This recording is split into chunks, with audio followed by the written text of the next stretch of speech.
Magandang hapon mga masters, or gabi na pala. And today, feature natin tong bagong unit na dumating sa atin, which is SRC Troika. Ayan, SRC Troika. And ito ay MK1. Okay? So, tingnan natin yung laman. So, yan yung box nya. Meron siyang user guide, manual. So, let's see. Ito yung actual unit.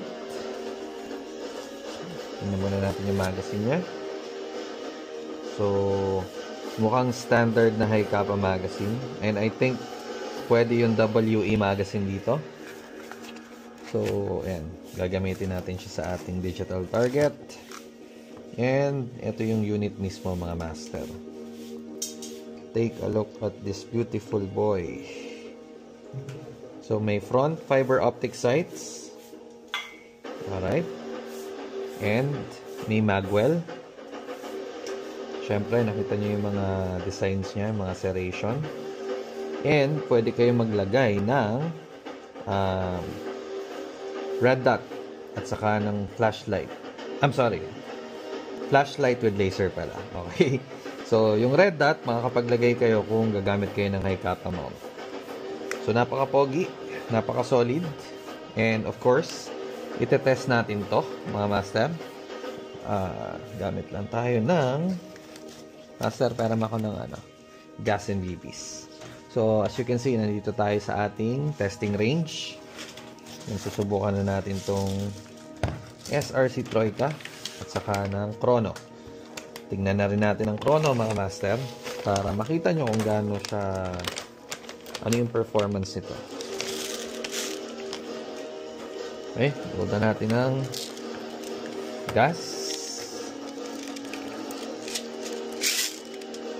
Ayan, gamit tayo ng speed reloader. So, medyo malaki yung ating speed reloader. Okay, so yan, perfect na perfect yung pagkakalagay natin ng BBs. Yan na natin ang gas. So, katulad din lang siya ng mga WE na magazines. Yan. So, pag medyo tumutunog, 1,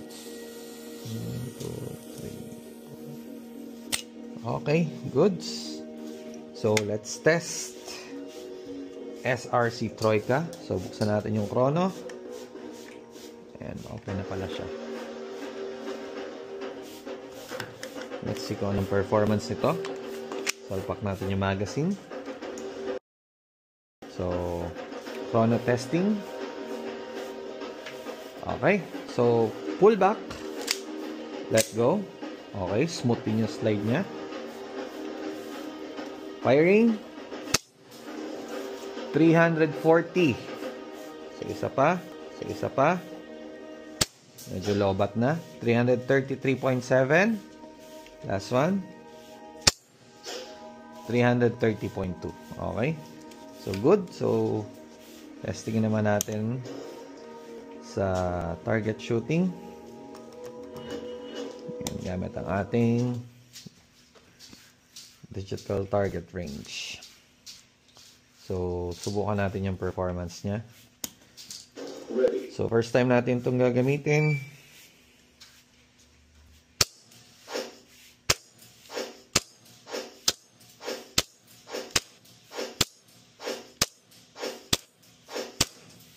Okay.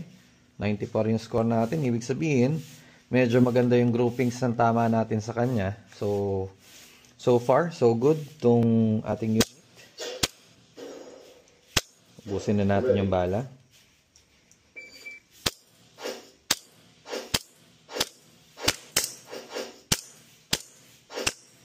Alright. So, ayan. Ganyan pala itsura niya pag naglalak yung slide. Para siyang similar sa Pit Viper, lalo na yung parang itsura ng compensator niya na nakadikit sa outer barrel. So, yan. SRC Troika. So, kung trip nyo na ito mga master, all you need to do is to message us dito sa aming page. Magandang hapon.